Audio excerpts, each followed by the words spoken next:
Plenty of upsets to get through in week 2 of the high school football season. Plus, we'll look ahead to week 3. We have a live interview teed up for you as well. We have a big show planned ahead, so let's start it. Welcome to the Red Zone Home Show.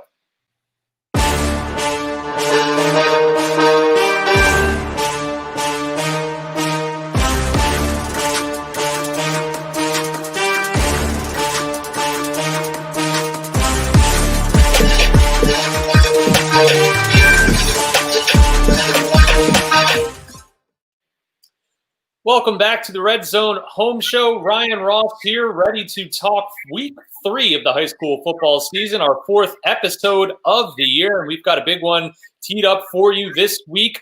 Let's get right into it. We'll talk North Jersey and the Shore at first. And to do that, we will welcome, of course, back to the show from NorthJersey.com, Darren Cooper, and from the Asbury Park Press, Steve Falk. Guys, busy week. We're starting to really get into the thick of things now. Some teams are starting to distance themselves. We're seeing some upsets around the state.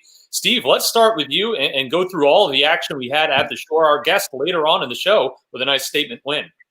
Yeah, well, let's start off with the Jackson Memorial Jaguars, who shut up Manasquan 26-0 and did not allow a single yard. That's right, 0 total yards the Jaguars allowed against Manasquan. And this was not against some run-of-the-mill program. Manasquan is one of the most tradition-laden programs on the Shore, and to hold them to 0 yards is just mind-boggling to me.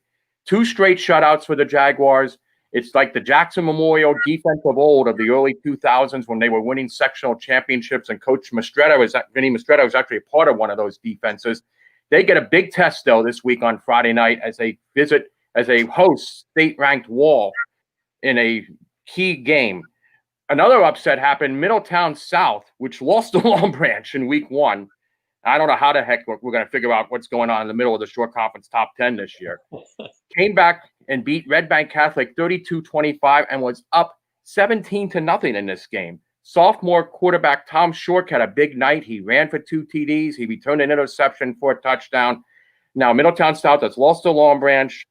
Red Bank Catholic defeated Mater Dei. So I throw my hands up when it comes to ranking those 4 teams. And that will sort itself out as we go along. And I saw a really interesting game on Saturday between Colts Neck and Freehold. Colts Neck is a very underrated team. They're 2-0. They were down 21-0 late in the first quarter. Freehold had run 4 plays from scrimmage, and 3 of them were long touchdown plays. But Colts Neck did not panic. They methodically stuck to their game plan. They wore Freehold down, and they pulled out the win on a TD run and 2-point conversion run by senior running back Joe Barsky with 5 minutes to go. And we do have our weekly shutdown in the Shore Conference. Manalapan had a positive case of COVID with a player in the program on Saturday morning. That player was not at their game against Howell Friday night, but the Braves are still shut down this week and to October 21st, which means their next 2 games are postponed. And Darren, I think you're going to see Tuesday night football this week. I'm coming to your neck of the woods, Mr. Falk. Yeah. Borough tonight, yes, for Ramsey and Point Pleasant Borough. We got a North Jersey versus Shore Conference matchup. How come we don't have more of those? It would really be convenient for this show to do it. Maybe in another year we can do that. Things are normal. But Darren, too, in North Jersey, another big week as well. St. Peter's kind of business as usual, and a couple upsets as well. We want to start with number 1 because, they are number 1. Coming into the game, St. Peter's Prep against Don Bosco, I thought maybe Bosco had a shot. They'd lost 5 in a row to St. Peter's, but I liked the way Bosco kind of matched up with them up front. But that man, number 12, St. Peter's Prep quarterback, Taj Bullock, he is the real deal Holyfield. He is so slithery, so silky smooth. When he gets outside the pocket, he just makes things happen. Virginia Tech is really getting somebody. So St. Peter's Prep took down Don Bosco 21-7 in a game that maybe even wasn't necessarily that close. We had another big moment back up north Friday night too. A real program that has struggled for years and years. Steve, you know the kind I'm talking about. Elmwood Park Crusaders hadn't won a game in 2.5 years. Coach Tommy Mulligan has done a great job keeping that program going. Always kept a great positive attitude. They beat Pagoda 14-6 to end a real long losing streak. That was big news up by us. And then Thursday night, since now these times we play games every night of the week. So Thursday night, a team you're going to hear a little bit about later on in the show, I think. Eastside, Patterson Eastside. They were my surprise team in week 1. They are 2-0 after beating Bayonne 42-12. Eastside's got some real playmakers. The Jacobs brothers, Albert Canty had 3 touchdowns against Bayonne. But now Eastside faces its biggest challenge maybe of the season, and they play state-ranked Clifton on Friday night. Fitting to see the Ghost with some success in October, I guess. It's pretty on brand for the Halloween season. Thanks for that, Darren. Of course, for all the action at the Shore and in North Jersey, app.com, northjersey.com. We'll have Darren and Steve back later on in the show to make their predictions for the week. As we get to South Jersey now and Central Jersey, before we get there, we're going to take a look at our top 10 teams in the state. And before that, we will have a new feature we're showing you this week. We're calling it The Scene. It's a look around some of the games that happened this past weekend, what it was like in the bleachers and on the field. So take a look, and when we come back, it's time to talk South and Central Jersey.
Welcome back to the Red Zone Home Show. Ryan Ross here, now welcoming in first from the Courier Post. We have Josh Friedman to talk South Jersey football, and from mycentraljersey.com, we have Simeon Pincus to talk Central Jersey football.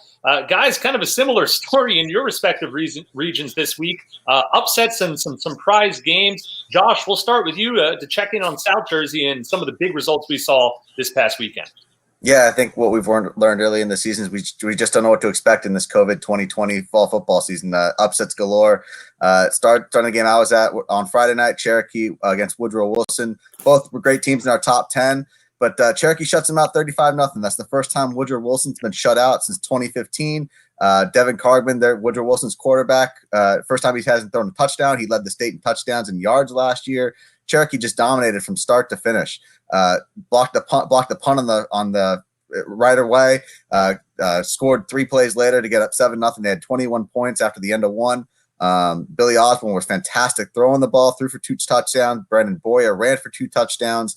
It was really one of the most complete games I've seen, offense, defense, special teams from a team in the last 3 or 4 years. It was a special effort, especially for their coach, Brian Glatz, is actually in the hospital coaching virtually. He has lymphoma. And, they're kind of playing for him in a lot of ways this year. And they were a talented team, and they've got extra motivation this year. But that was just one upset. We had 4 upsets in our top 15. Later on Friday night, Millville upset our number 2, St. Augustine, 22-21. LeQuint Allen threw a jump pass on a 2-point conversion with about 6 minutes left to give them the lead. And then Millville's Keon German made a stop about 90 seconds or so inside the red zone to preserve the win for the Bolts, which is really one of the bigger upsets we've seen in the last couple of years. Then on Saturday, Salem lost 3 straight to Pensgrove.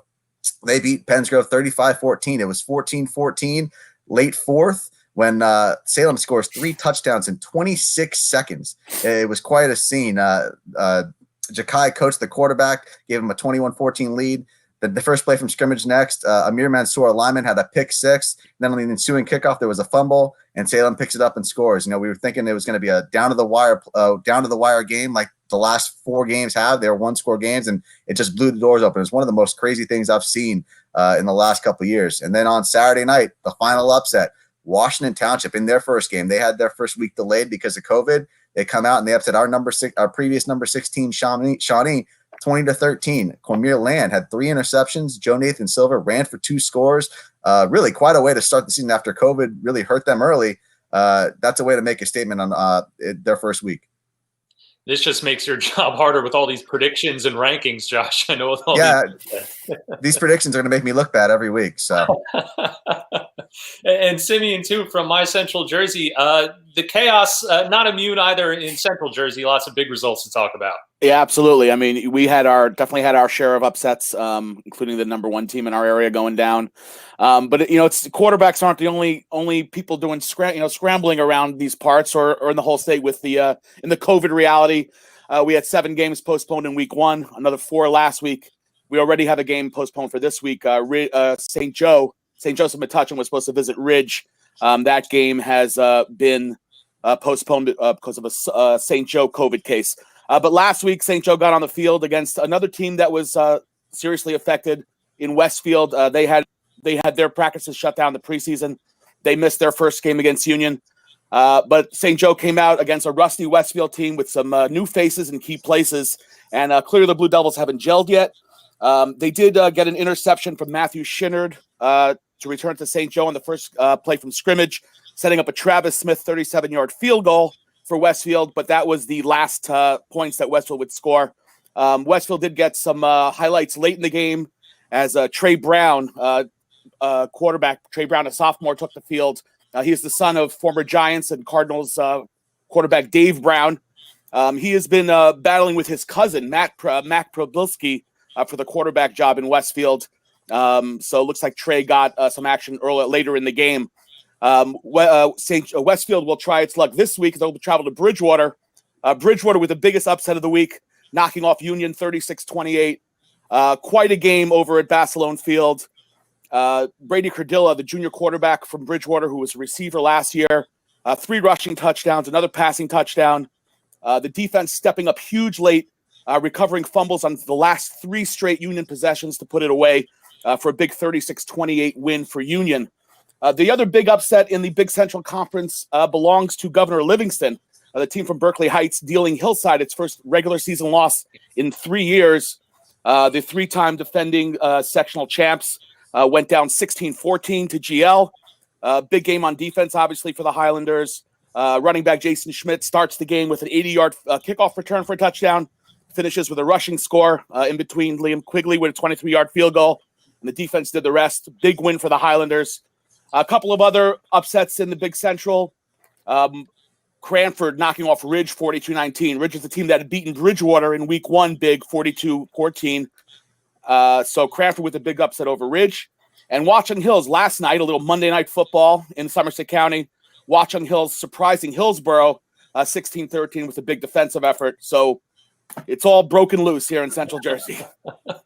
Well, of course, for all the action in South Jersey and Central Jersey, it's CourierPostOnline.com and MyCentralJersey.com. Josh and Simeon, thanks so much, and good luck when we do predictions in a few minutes. Yeah. We're going to have an interview coming up with Jackson Memorial, but before we get to that, we want to give you a sneak preview, a little peek at what the folks at NorthJersey.com have been working on. USA Today Network visual journalist Danielle Parhiskaran and Michael Karras spent months with the football squads of Patterson Eastside High School and Clifton High School. The result is a docu-series called Playing for a Way Out, which follows the lives of several young athletes who are playing for their futures. We document their journeys amid the uncertainty of the COVID-19 pandemic. Let's take a look at that, and when we come back, we'll have an interview with Jackson Memorial. Football is just like, it's my whole life. This is a way out from Patterson. This season is most important for me and my brother. We both had the same aspirations, college for free, get our parents about the situation that we're in now. They put everything in for us to be good in this world. So everything they got, they put into us so we could be better. God has blessed me with my athletic ability, and also like I'm very good in school. He blessed me with this. I just have to, you know, support my family. It's just what I have to do. Do not make this about you. Do not make bad decisions and put everybody else in jeopardy. Woo! Family on three! 1, 2, 3! We do not make excuses. We will be prepared on October 2nd. Everybody understand that? You bet! Move right side! Team! Right there! East side!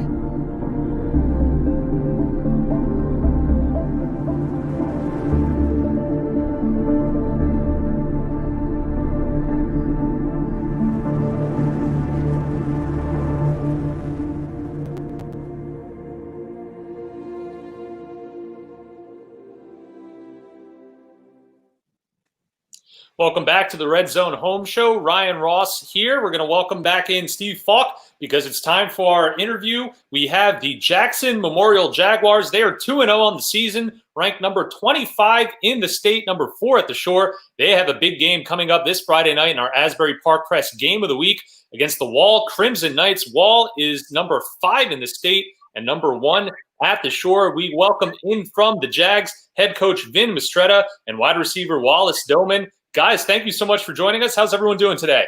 Good. Thanks for having us.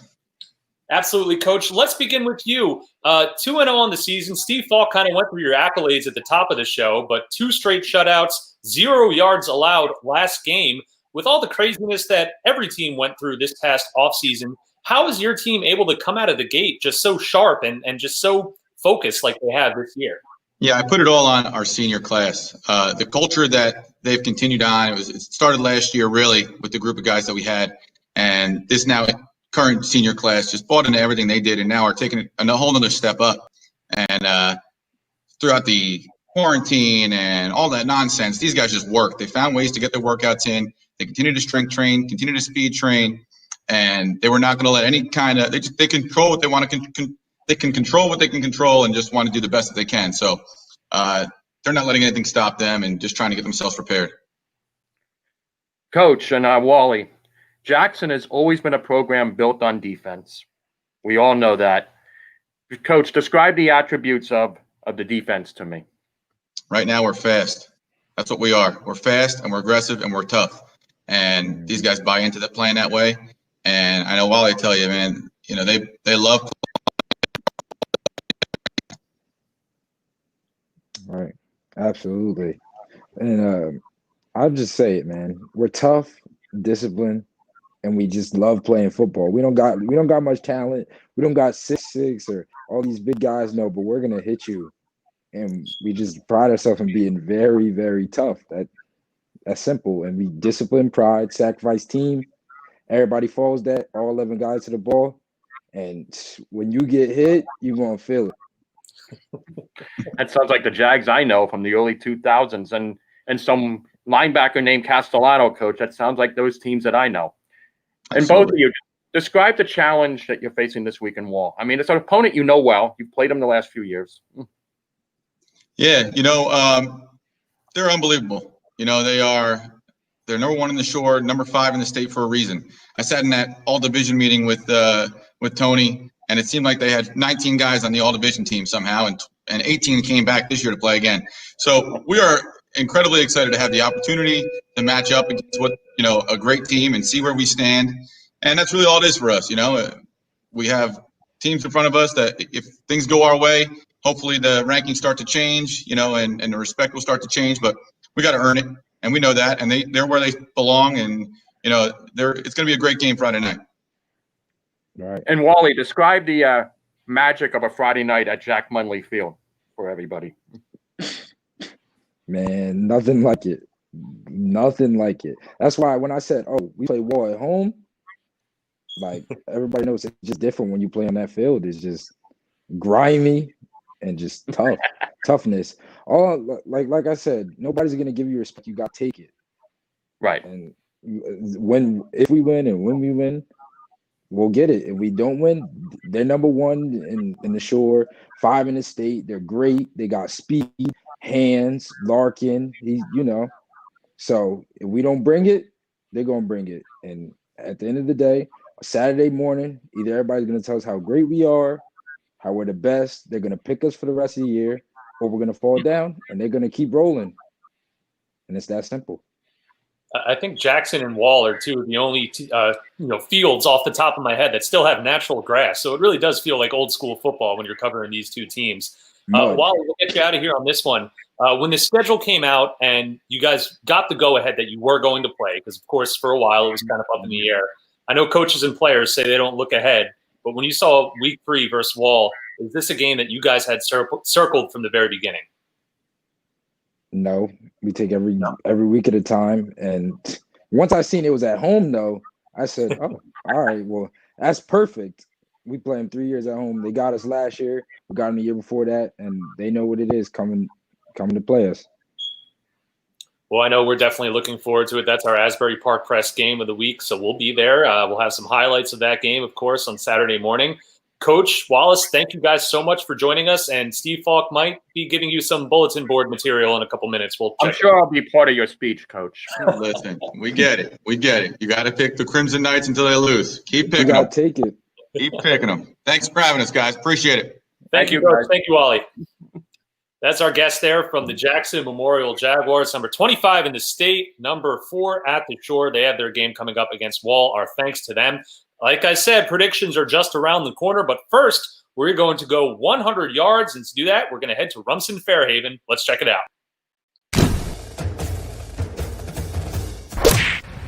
We are here at Rumson-Fair Regional High School with Bulldogs senior safety and Holy Cross recruit Ryan Ruane, and we're going to walk 100 yards. What's going on, Steve? How you doing, Ryan? Great. Thank you for having me.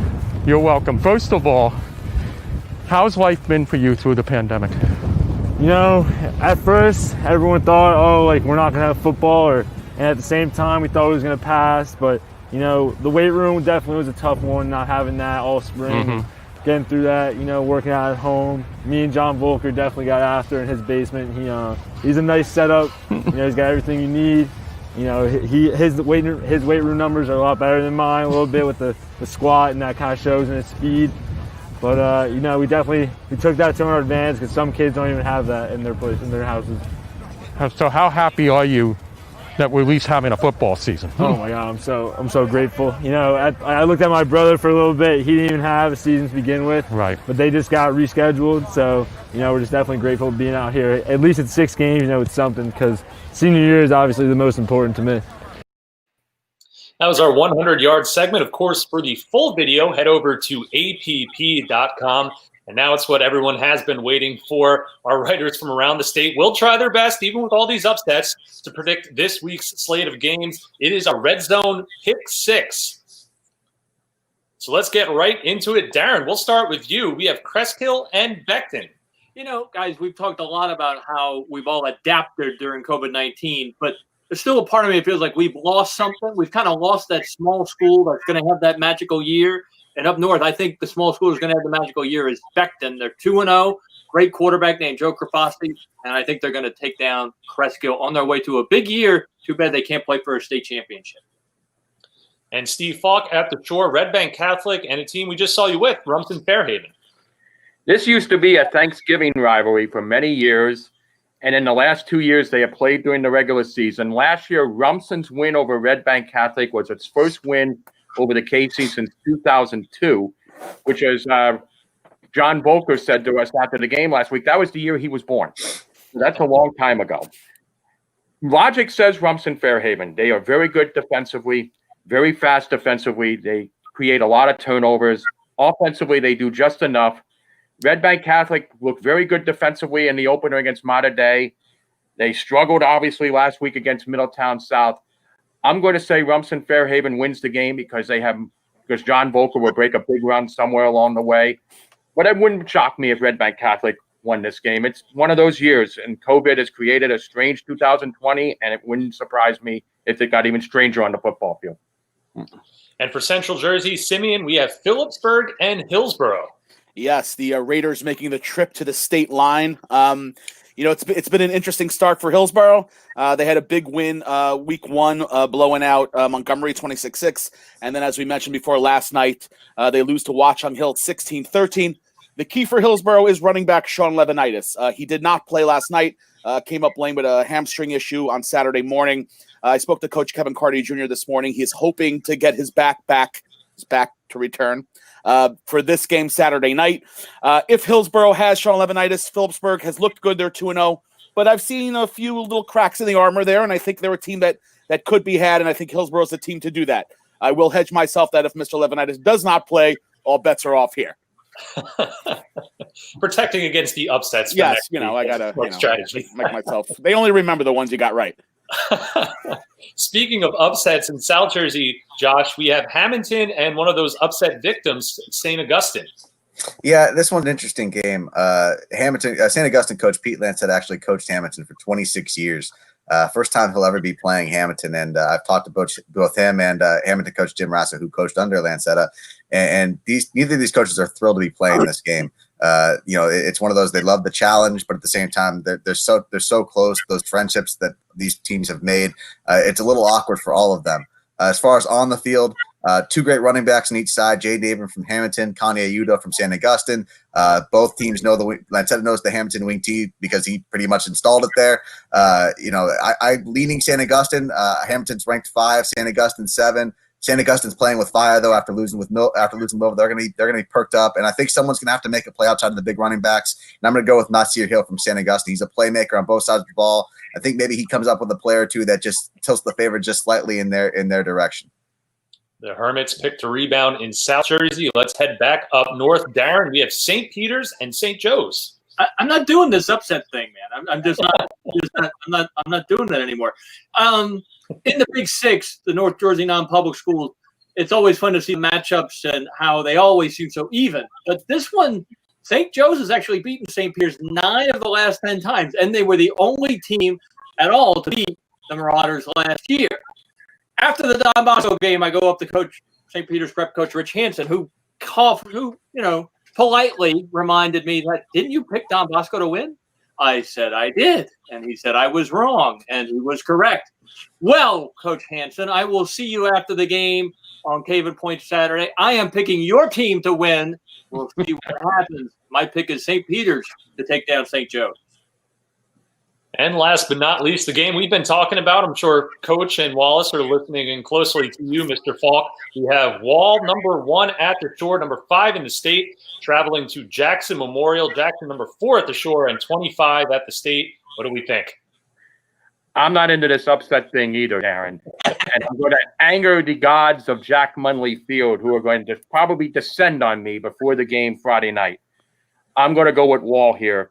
Wall has been actually untested in the first 2 weeks, and I don't think their starters have played into the third quarter of either of their first 2 games.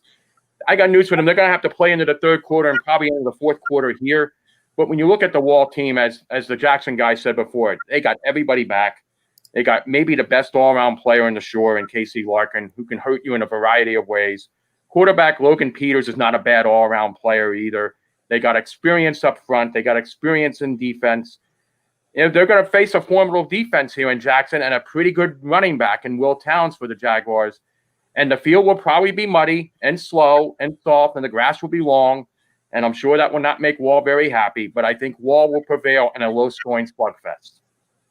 We'll find out. We'll see how accurate everyone goes this week with all the craziness around the state. Of course, for all of your high school football coverage, we'll have analysis, predictions, results, anything you need. Head to northjersey.com, app.com, mycentraljersey.com, and courierpostonline.com. Guys, thank you so much for joining us. Thanks to our friends from Jackson Memorial for coming on the show.